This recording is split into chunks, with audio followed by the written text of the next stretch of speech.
Just a word on Russia and on Vladimir Putin again, although it actually should not be necessary to to to give a talk like this or to say anything like this, because it's what everybody knows. Everybody knows this, what I'm going to say. Well, not everybody, but a lot of people knows what I'm going to say, and the media has finally woken up to quite a large extent to see what kind of political suicide this actually is from Putin's side. So I made a video on the 4th of March when I said that now it is obvious that this is a political suicide, which means that the time of Vladimir Putin is actually over, and he will just destroy and kill and create terror and problems within Ukraine until it's over for him, until he's out of office, because he is not fit to be the president of Russia anymore, and he will not be the president of Russia for too long. He will not.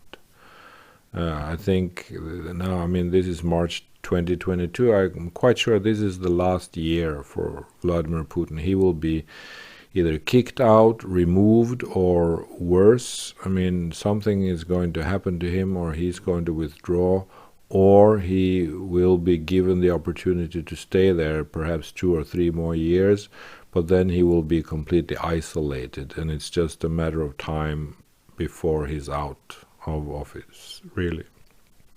So today is the 12th of March, and I can just say the same thing that I've always said, that this is, of course, it's just a political suicide. And the thing that is so strange about this is that Putin doesn't understand that he's destroying himself. You know, he's destroying another country, and he's destroying himself, and he's destroying Russia, because Russia will suffer tremendously from this for a long time. And so the political suicide that Vladimir Putin now has committed is obvious. We don't need to talk about that anymore. It's not up for discussion anymore. It's final. Vladimir Putin has committed political suicide, and it's just a matter of time before he's out of office. That's just how it is. Simply because he has chosen to accept war. He has chosen to accept civilian suffering, civilian casualties. He has accepted to choose bombing a country to submission, so to speak. And this won't happen. He will not succeed in that. He will not succeed. Maybe he will succeed in bombing Ukraine to submission in a way, but of course he will not succeed with that, because first of all, mainly I think that the West will actually interfere. I think that NATO and the West will actually interfere in some kind of way. There will come a time when NATO and the West sees that, well, there's no way to avoid a third world war, so to speak. It's just simply not possible to avoid conflict with Russia. And whether that's going to turn out to become a third world war or simply just a war between the West and NATO and Russia, that remains to be seen. But I think that it will become a major conflict between the West, NATO, and Russia. I don't think it will become a significant third world war that will affect the whole world. I think it will affect the Western world and Russia. But we hope, and let's hope, that this is a local conflict.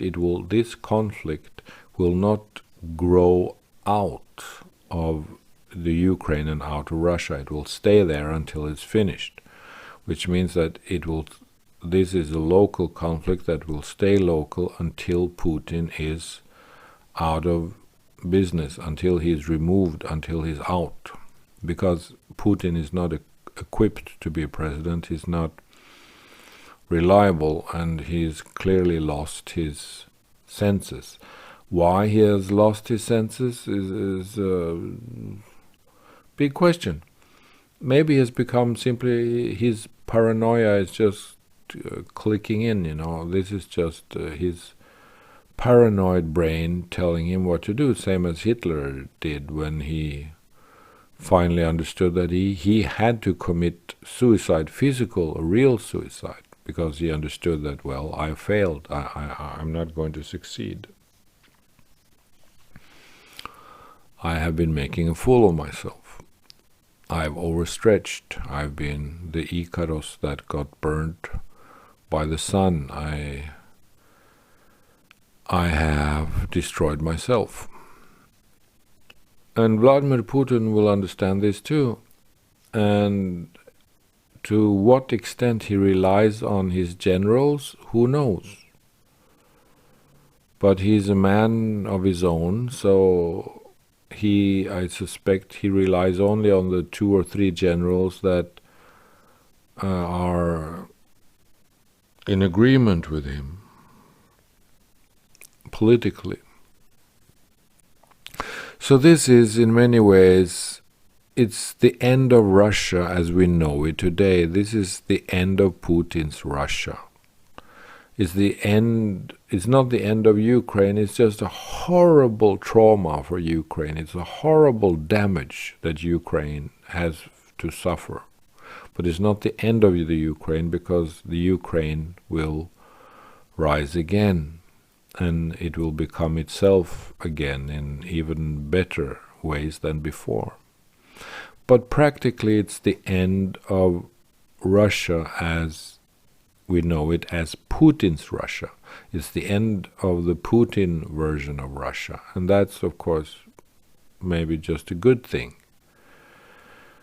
That Russia will actually start to become a more democratic country, and the opposition will become stronger and more heard and seen, and it will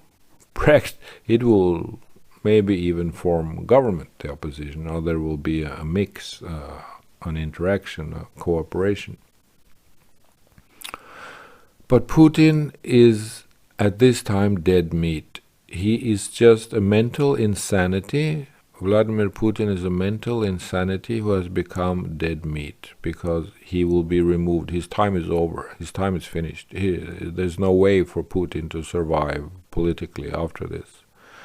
So he will either be removed or something will happen to him, or who knows. But Putin has committed political suicide, first of all, by doing this, and now his suicide is practically sealed. I mean, he has sealed his suicide in a way, because now, after the 12th of March, there is no one in this world that's going to take Vladimir Putin seriously. No one. Except perhaps a couple of brainwashed, idiotic Russians.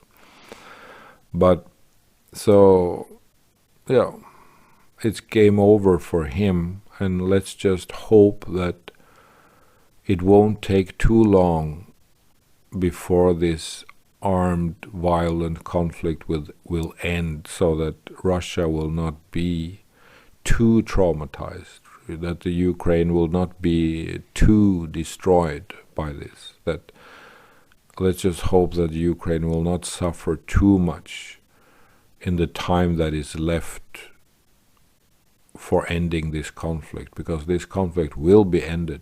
There's a deadline to this war. It will end, but something has to happen before the end occurs. Even if Vladimir Putin goes out publicly today and say, Jesus Christ, I'm so sorry, God and the world and the Ukraine and everyone, I'm so sorry that I've made a fool of myself. I've been a complete paranoid, idiotic, stupid man who has destroyed the prestige and the security of Russia. I've done it in the wrong way, and the only thing that I do now is to apologize, and I will abdicate. I will give away my power, and I will just ask for forgiveness. I've been a complete fool. I will help to rebuild and restructure the Ukraine. I'm sorry, folks. I made the biggest blunder, the biggest mistake in my life. I will take my punishment and I will leave the post as president. Even if he did that, of course he would be over politically. He would be dead meat politically. But even something as beautiful and dignified as that, and as true as that, would not be enough to save him, because it's too late. You know, he has stretched it too far.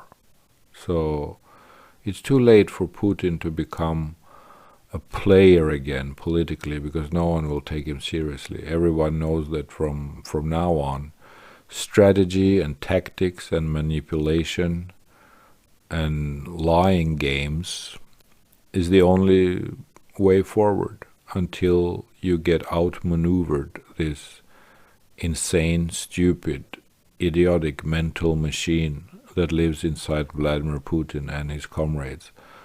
It just has to stop, because they're just destroying a whole region, and they're just destroying so much more than that. So it's a tragic thing, and this suicide must come to an end, because that's what it is. It's a political suicide that has turned into a complete, full war, which leads to casualties and suffering beyond imagination. So let's just hope it will be over soon. Thank you.